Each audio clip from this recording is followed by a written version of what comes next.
Hello guys, welcome to the channel of Career Quest and today we have brought this video for you जिसमें हम discuss करने वाले हैं topic जो कि है मिनिस्ट्री ऑफ कोऑपरेशन। आज अब देखेंगे कि ये मिनिस्ट्री कैसे एग्जिस्टेंस में आई है, क्या इसका सिग्निफिकेंस है। एग्जाम पॉइंट ऑफ व्यू से भी जो भी क्वेश्चंस होंगे डायरेक्ट और इनडायरेक्ट, हम सारे के सारे इस टॉपिक को समझते हुए सारे क्वेश्चंस कवर करने की कोशिश करेंगे so that it is beneficial for you in your exams as well as your general awareness. तो without wasting any time let's begin. तो अभी जैसे जुलाई 2021 में आपने न्यूज़ पढ़ी होगी कि मोदी गवर्नमेंट ने जो है अपनी सेकेंड इनिंग्स में एक बड़ा ही कैबिनेट रीशफल किया है। उस कैबिनेट रीशफल के एक या दो दिन पहले आपने ये न्यूज़ पढ़ी होगी कि एक नई मिनिस्ट्री जो है by the name of ministry of cooperation वो क्रिएट कर दी गई है।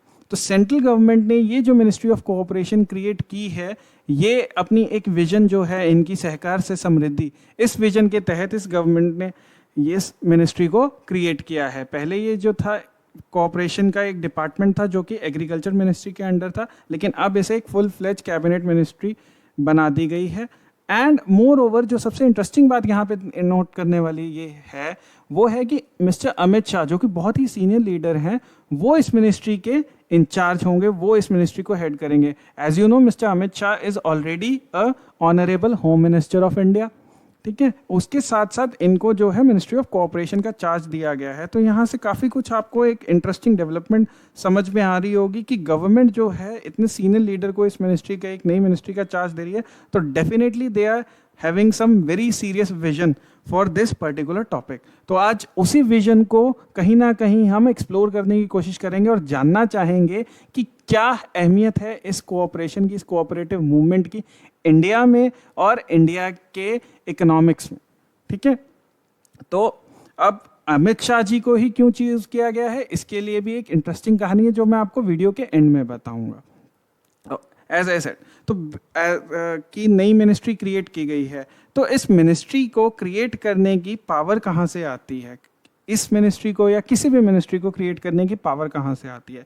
तो याद रखिएगा कि प्रेसिडेंट ऑफ इंडिया जो है, हमारा जो भारत का संविधान है, the constitution of India, it empowers the president to create a new ministry. लेकिन वो अपने डिस्क्रेशन से नहीं ऐसा करेंगे, ऑब्वियसली वो ऐसा करेंगे on the advice of prime minister, ठीक है। और ये करने की पावर जो उन्हें मिलती है वो through article 77 of the constitution of India मिलती है। तो आर्टिकल 77 के तहत प्राइम मिनिस्टर जो है प्रेसिडेंट को एडवाइस करते हैं कि आप कोई भी दो डिपार्टमेंट को मर्ज करके या किसी एक मिनिस्ट्री को स्प्लिट करके या किसी दो तीन मिनिस्ट्री से एक दो डिपार्टमेंट्स निकाल के उन्हें मर्ज करके या किसी भी परम्यूटेशन या कम्बिनेशन में एक नई मिनिस्ट्री क्रिएट की जा सकती है। तो क्या आप जितनी चाहे उतनी कर सकते हैं। देखिए, गवर्नमेंट जो है हमारी यूनियन गवर्नमेंट, ये उनकी एग्जीक्यूटिव पावर्स में आती है। तो ये एलोकेशन ऑफ बिजनेस रूल्स 1961 में क्लियर कट मेंशन है। हाँ, इसका ये मतलब नहीं है कि गवर्नमेंट जितनी चाहे उतनी मिनिस्ट्रीज बनाती जाएगी और हर एक को मिनिस्टर बनाती जाएगी। जो हमारी 91st कॉन्स्टिट्यूशनल अमेंडमेंट एक्ट है 2003 में जो पास हुई थी, वो कहती है एक क्लियर कट बात, पहली कि आप जो है अपने काउंसिल ऑफ मिनिस्टर की स्ट्रेंथ, जो लोकसभा की टोटल इफेक्टिव स्ट्रेंथ है, उसके 15% से ज़्यादा नहीं रख सकते। तो इस टाइम पे लोकसभा की जो इफेक्टिव स्ट्रेंथ है वो 543 है। तो इसका अगर हम 15% कैलकुलेट करते हैं तो वो करीब करीब निकल के 81 आता है, ठीक है। तो यानी यूनियन काउंसिल ऑफ मिनिस्टर में आप 81 से ज़्यादा मिनिस्टर्स नहीं रख सकते। मिनिस्ट्रीज पे इस कॉन्स्टिट्यूशन अमेंडमेंट ने या हमारा कॉन्स्टिट्यूशन साइलेंट है, वो ये नहीं कहता है कि इतनी ही मिनिस्ट्रीज हो सकती हैं, इससे ज़्यादा नहीं हो सकती हैं, ठीक है। फिर अब बात करते हैं कि ये जो कोऑपरेटिव मिनिस्ट्री बनाई गई है ये है क्या, what is a cooperative movement. तो जैसे मैंने आपको यहाँ पे आपको नाम से पता लग रहा है, वर्ड जो कोऑपरेटिव है वो आया है कोऑपरेट से। कोऑपरेट मतलब हम एक दूसरे के साथ मिलकर काम करते हैं। तो कोऑपरेटिव जो होती हैं, कोऑपरेटिव सोसाइटीज़ हों, कोऑपरेटिव मैन्युफैक्चरिंग यूनिट्स हों या कोई और तरीके का कोऑपरेटिव मूवमेंट हो, वो एक्चुअली में अगर उसकी हम डेफिनेशन देखें तो वो owned, control and run by its members होती हैं। यानी उसके जो मेंबर्स होते हैं वही उसकी मैनेजमेंट होती है, वही उसकी वर्कर्स होते हैं, वही उसके जो हैं प्रोड्यूस सप्लायर्स भी होते हैं, ठीक है। तो इस सब में क्या होता है कि ये सब के सब जो होते हैं आपस में एक साथ मिलते हैं, अपने अपने रिसोर्सेज को इकट्ठा करते हैं, उन रिसोर्सेज को पूल करते हैं, और पूल करने के बाद जो है एक कॉमन विजन के लिए, एक कॉमन गोल के लिए जो है उस कोऑपरेटिव सोसाइटी का या उस कोऑपरेटिव मूवमेंट का स्टार्ट करते हैं। और ये इम्पॉर्टेंट क्यों है? क्योंकि रूरल इकोनॉमी में जब हम ध्यान देते हैं, हमारे कंट्री में जो है रूरल इकोनॉमी बहुत प्रोमिनेंट है, क्योंकि बहुत ज़्यादा जो हमारे पॉपुलेशन है उसका परसेंटेज है वो रूरल एरियाज़ में अभी भी रह रहा है। तो रूरल इकोनॉमी में, रूरल इकोनॉमी को स्ट्रॉन्ग करने में, रूरल इकोनॉमी को सशक्त करने में इस कोऑपरेटिव मूवमेंट ने एक बहुत ही सिग्निफिकेंट रोल प्ले किया है। ऑल्दो उससे भी बेटर हो सकता था, लेकिन अभी तक जो इन्होंने रोल प्ले किया है वो भी काफ़ी अच्छा है। तो अभी आगे इनके टाइप्स अगर हम देखें तो ये जो कोऑपरेटिव मूवमेंट्स होती हैं ये प्रोडक्शन में भी हो सकती हैं, और जो प्रोडक्शन में होते हैं वो ज़्यादातर एग्रीकल्चर के साथ रिलेटेड है। देखिए रूरल साइड पे जो सबसे प्रोमिनेंट इकोनॉमिक एक्टिविटी होती है, सबसे ज़्यादा जो इकोनॉमिक एक्टिविटी होती है वो एग्रीकल्चर ही होता है। तो एग्रीकल्चर में जो भी प्रोड्यूस निकलता है उसी प्रोड्यूस को आगे प्रोसेस करके, चाहे वो आप डेयरी फार्मिंग में जो मिल्क प्रोड्यूस हो रहा है उसको प्रोसेस करके आगे मिल्क प्रोडक्ट्स बना रहे हो, या अगर आप शुगर केन या कोई और फार्मिंग करके उससे शुगर या कुछ और बना रहे हो, तो वो सब जो अगर इकट्ठे होके वहाँ पे जितने प्रोड्यूसर्स हैं, वहाँ पे जितने हमारे किसान हैं, अगर वो इकट्ठा होके खुद अपने रिसोर्सेज पूल करके ऐसा कोई सेटअप चला रहे हैं तो वो एक कोऑपरेटिव मूवमेंट रहेगी। एज आई सेड कि it is owned, control and run by its members. तो ये तो होती हैं एग्रीकल्चर और प्रोडक्शन कोऑपरेटिव मूवमेंट। इसके अलावा आप फाइनेंस और क्रेडिट्स के उसमें भी देखेंगे, जिसमें आपको regional rural banks, urban cooperative banks, district cooperative banks, state cooperative banks, ये सब देखने को मिलते हैं। तो इसमें क्या होता है कि ये भी जो है आपस में लोगों ने इकट्ठा होकर गवर्नमेंट की हेल्प से स्टार्ट किए, जिसमें अपना अपना सबने जो है पैसे डिपॉजिट्स भी करवाए, और उसके अलावा उस कोऑपरेटिव सोसाइटी ने आगे जो है इन्हीं लोगों को या इन्हीं सोसाइटी के मेंबर्स को जो है आगे फाइनेंशियल हेल्प प्रोवाइड करवाई है, क्रेडिट्स प्रोवाइड करवाए हैं अपने इकोनॉमिक एक्टिविटी को और ज़्यादा एनहांस करने के लिए। ठीक है, कमर्शियल लेवल पे इनकी इन्वॉल्वमेंट जो है वो कम रहती है, इतने लार्ज स्केल पे नहीं रहती है, राइट। उसके अलावा आप हाउसिंग सेक्टर में, लेबर में बहुत ज़्यादा कोऑपरेटिव मूवमेंट्स हमारी देख सकते हैं।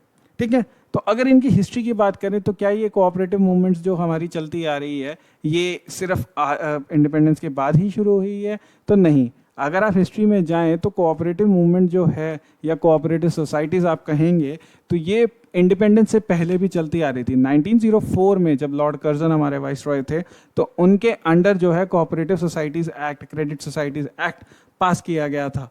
ठीक है, और उसी एक्ट के तहत इंडिया की पहली कोऑपरेटिव सोसाइटी जो है वो बनाई गई थी। ठीक है, बाद में इसकी प्रोमिनेंस को समझते हुए जो 1919 में मॉन्टेगू चेम्सफोर्ड्स रिफॉर्म्स आए, उसमें भी इस कोऑपरेटिव सब्जेक्ट को एक प्रोविंशियल सब्जेक्ट की लिस्ट में डाला गया। 1984 में फिर पार्लियामेंट ने एक multi state cooperative societies act पास किया, जिसके तहत एक जो कोऑपरेटिव सोसाइटी है वो मल्टीपल स्टेट्स में वर्क कर सकती है या जो है अपने फुटहोल्ड बना सकती है। फिर उसके बाद एक जो आपको कॉम्प्रिहेंसिव एक्शन देखने को मिलता है वो देखने को मिलता है 2002 में, जबकि जो एनडीए गवर्नमेंट थी under the leadership of late Shri Atal Bihari Vajpayee ji, वो एक प्रॉपर एक डेडिकेटेड नेशनल पॉलिसी लेके आए थे कोऑपरेटिव्स के लिए, और उसी के बाद जो है हमें बहुत सारे ड्रास्टिक चेंजेस देखने को मिले थे।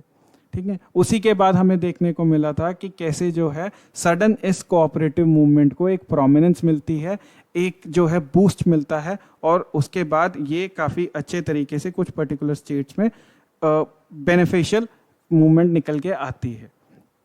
ठीक है, तो उन्हीं में से कुछ की एग्जांपल मैं आपको देना चाहूँगा। जैसे अगर मैं कोऑपरेटिव्स की जब भी बात करूँगा तो सबसे पहले जो सबसे सुनहरा नाम जो दिमाग में आता है दैट इज़ अमूल। आज इंडिया में ऐसा कोई नहीं होगा जिसको अमूल के बारे में ना पता हो। Amul the taste of India, तो ये जो है it is the golden shining example of the cooperative movement. तो it is managed by Gujarat cooperative milk marketing federation. ठीक है। तो आनंद डिस्ट्रिक्ट था गुजरात में, वहाँ पे कुछ फार्मर्स ने डेयरी फार्मिंग शुरू की और उसी डेयरी फार्मिंग से ये मूवमेंट निकल के आई जिसे आज हम अमूल के नाम से जानते हैं। ठीक है। इसके अलावा Indian coffee house, it is one of the very prominent cooperatives. तो देखिए, इंडिपेंडेंस से पहले कॉफ़ी हाउस का जो कल्चर था ये ब्रिटिशर्स का था। तो ब्रिटिशर्स क्या करते थे, कॉफ़ी क्लब्स बना लेते थे, तो जहाँ पे ये ब्रिटिशर्स जाके कॉफ़ी इंजॉय करते थे and they used to have a chats and discussion, लेकिन उनमें इंडियंस अलाउड नहीं होते थे।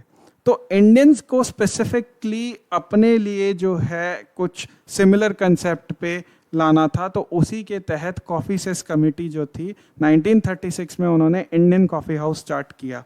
तो आज आपको इंडियन कॉफ़ी हाउस जो है इंडिया के डिफरेंट प्रोमिनेंट सिटीज़ में देखने को मिलता है, जैसे शिमला में, दिल्ली में, बॉम्बे में, you have these Indian coffee house. और ये बहुत ही ज़्यादा जो है ना सिंपल लेकिन एलिगेंट इंफ्रास्ट्रक्चर वाले जो कॉफ़ी हाउसेज हैं वो हैं। यहाँ पे आपको बहुत ही ज़्यादा रेट्रो फील वाले जो कटलरी है, डिशेस हैं, वो सब देखने को मिलती हैं। They are very famous for their coffee obviously. तो अभी भी आप देख सकते, अभी भी अगर आप कभी किसी कॉफ़ी हाउस को, इंडियन कॉफ़ी हाउस की शॉप को विज़िट किया होंगे तो आपने नोटिस किया होगा कि वहाँ पे बहुत सारे जो है ना रिटायर्ड और थोड़े सीनियर सिटीजन्स हमारे आते हैं और वो पूरा दिन अपने दोस्तों के साथ वहाँ बैठ के वो मूवमेंट्स जो होती हैं, डिस्कशंस डिफरेंट टॉपिक्स पे करते हैं। तो दिस जो था ना, यही एग्जैक्ट चीज़ जो थी, यही इंडियन कॉफ़ी हाउस की एसेंस है, यही उसे उसकी पहचान देती है। और इसीलिए ये सिर्फ सीनियर सिटीजन्स के साथ नहीं, ये यंगस्टर्स के साथ भी काफ़ी फेमस है। देन इफ़को को कौन नहीं जानता। इफ़को जो है वर्ल्ड में one of the biggest cooperatives है, और अगर हम जीडीपी पर कैपिटा की बात करें तो इसका वर्ल्ड में सबसे बड़ा टर्नओवर है। 50 मिलियन से ज़्यादा इंडिया में फार्मर्स जो हैं इफ़को के साथ जुड़े हुए हैं, और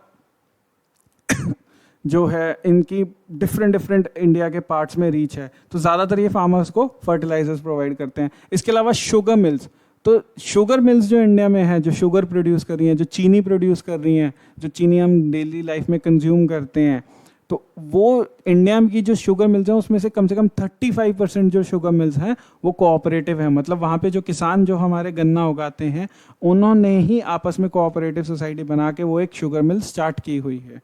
ठीक है।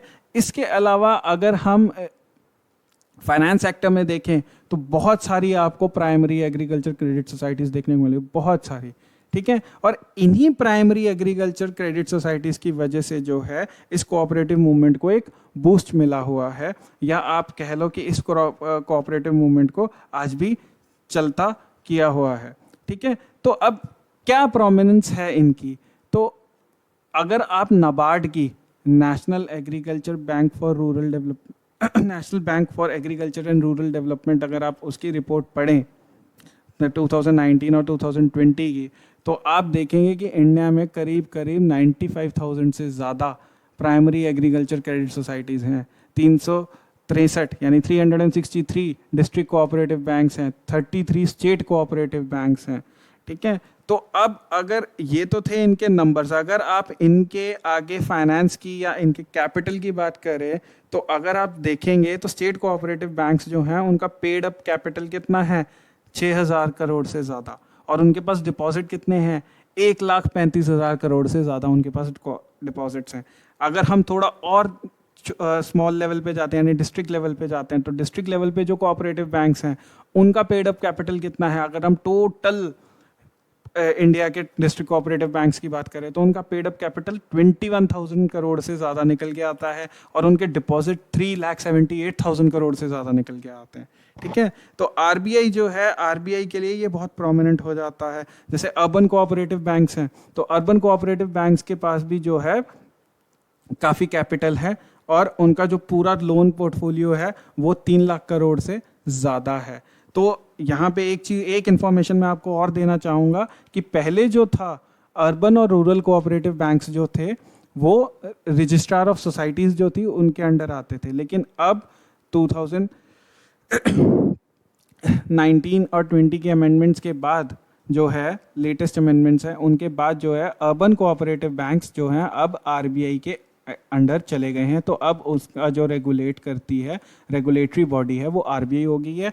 Whereas the rural cooperative banks जो हैं वो अभी भी रजिस्ट्रार ऑफ सोसाइटीज़ के अंडर ही आते हैं। लेकिन आप यहाँ से इनका शेयर नंबर देख के साइज लेकर आ सकते हैं कि कितना इम्पॉर्टेंट है, कितनी प्रोमिनेंस है इनकी रूरल इकॉनमी में, और रूरल इकॉनमी को जो है बहुत ज़्यादा सपोर्ट ये करती हैं। शायद इसीलिए इस मिनिस्ट्री की ज़रूरत पड़ी है, क्योंकि अल्टीमेटली इस एक मिनिस्ट्री में या इस अगर मैं कहूँ कोऑपरेटिव मूवमेंट में इतनी पोटेंशियल है कि वो जो रूरल इकॉनमी हमारी है उसमें जो इनफॉर्मेलिटी है, उस इनफॉर्मेलिटी को ज़्यादा डिस्टर्ब ना करते हुए उसे फॉर्मलाइज भी कर सकती है और उसे बूस्ट भी कर सकती है। और यही जो है यूनियन गवर्नमेंट की विजन थी कि हम जो है इस पर्टिकुलर मूवमेंट को यानी कोऑपरेटिव मूवमेंट को, चाहे वो किसी भी सेक्टर में हो, ज़रूरी नहीं है सिर्फ एग्रीकल्चर सेक्टर में, हाउसिंग सेक्टर में भी, क्योंकि गवर्नमेंट ऑफ इंडिया का एम है ना हाउसिंग फॉर ऑल,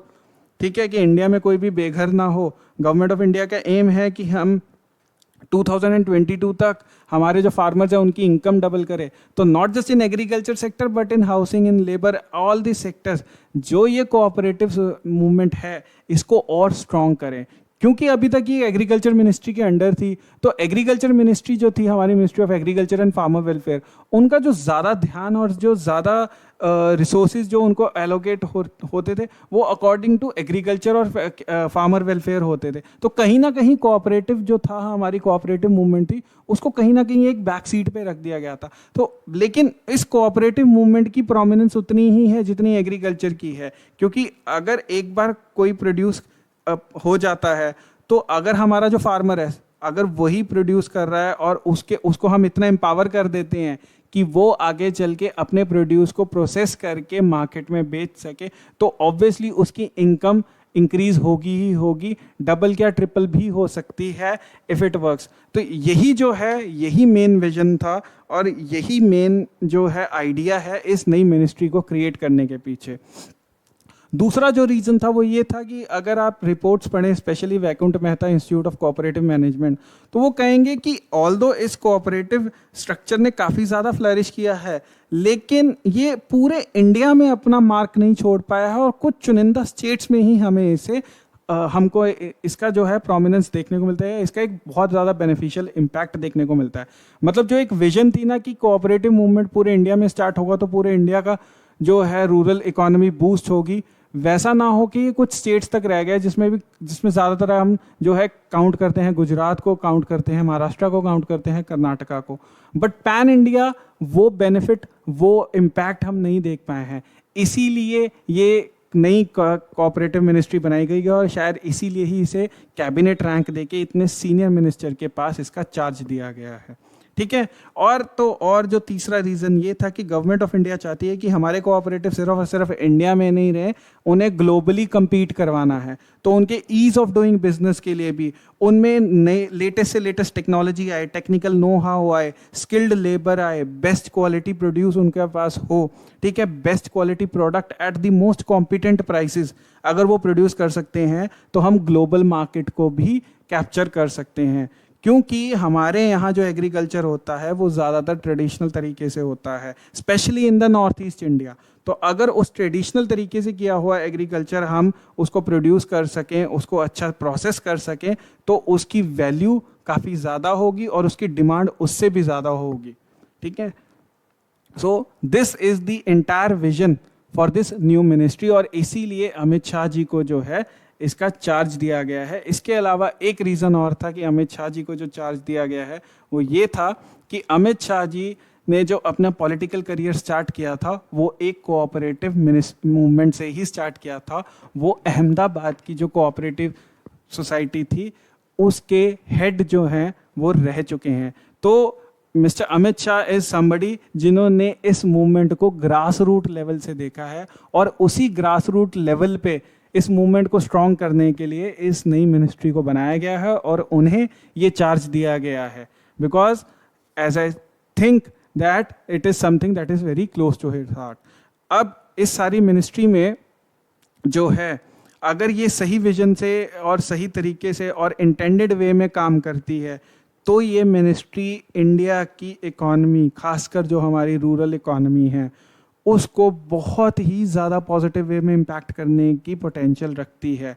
अब ये टाइम ही आगे हमें बताएगा कि कितना जो है सक्सेसफुल रहता है गवर्नमेंट ऑफ इंडिया का ये नया स्टेप, ये नया initiative. But it is a good initiative overall, it is a very good plan and it is a very good vision. So I hope आपको कुछ ना कुछ यहाँ से सीखने को मिला होगा।